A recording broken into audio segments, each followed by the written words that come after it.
M. Netanyahou a essayé de convaincre les Français. Non, M. Netanyahou, votre guerre n'est pas une guerre de civilisation. C'est une guerre coloniale, avec toutes les horreurs qu'elle entraîne.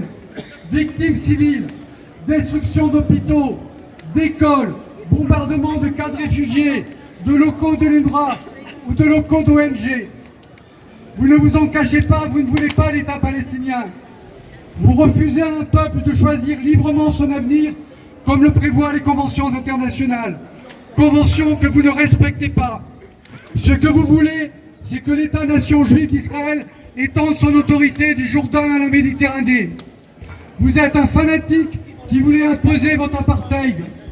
Vous ne pouvez être dans cette région du monde le représentant des peuples qui aspirent à la démocratie, à la liberté, à la justice et à la paix. Vous ne représentez même pas les Israéliens qui régulièrement dans d'immenses manifestations demandent votre démission, la libération des otages comme priorité et un cessez-le-feu immédiat. Vous ne représentez pas non plus les Juifs du monde entier. Nombre d'entre eux manifestent dans de nombreux pays, dont les États-Unis, en criant « pas en mon nom » et réclament le cessez-le-feu et la paix. Quant à vous, dirigeants occidentaux, cessez d'armer d'une façon ou d'une autre celui contre lequel des mandats d'arrêt internationaux ont été lancés, comme ils ont été lancés à l'encontre des dirigeants du Hamas. Vos engagements internationaux vous obligent à faire respecter les mesures contraignantes de l'ordonnance de la CPI prise pour éviter un génocide. Le génocide est là, et vous vous contentez toujours de paroles, d'écrits, de votes. Mais où sont les mesures qui empêcheraient véritablement le gouvernement israélien de continuer sa guerre? Vous n'en prenez aucune. Pourtant, vous savez ce que vous pouvez et devez faire pour arrêter la barbarie. Devant tant d'insuffisances, vous pourriez être jugé comme complice de crimes de guerre. Ce ne serait que justice. Comme toute guerre coloniale, celle-ci cessera un jour et des négociations de paix se dérouleront. Espérons qu'elles commenceront avant que le peuple palestinien n'ait eu à subir une autre Nakba. Car c'est bien ce que souhaite le gouvernement israélien en détruisant toutes les infrastructures de Gaza pour la rendre invivable et en autorisant des colons fanatiques à semer la terreur en Cisjordanie tout en volant des terres aux Palestiniens. Ce qui sortira des négociations, deux États, un État binational, un État fédéral, ce n'est pas à nous à le dire. Ce sont aux Palestiniens et aux Palestiniennes de le décider librement. Mais pour cela, il faut que des conditions soient réunies. La toute première est que les négociateurs des Palestiniens soient choisis par les Palestiniens et non par les États-Unis, le Qatar, l'UE ou tout autre État. Il y a dans les prisons d'Israël des hommes et des femmes de paix palestiniens, comme Marwan Barghouti, qui ont la confiance de la majorité des Palestiniens. Ils doivent être immédiatement libérés.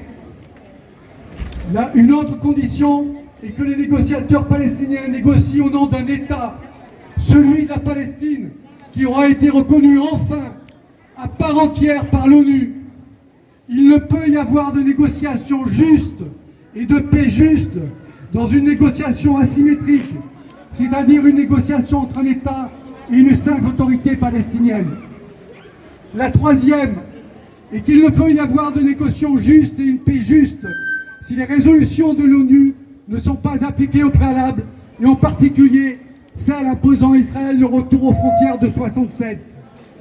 Nous savons que tout autre cadre se ferait au désavantage des Palestiniens, comme nous ne pouvons que le constater actuellement. C'est à vous, messieurs les dirigeants, d'imposer ces conditions à Israël. Écoutons maintenant le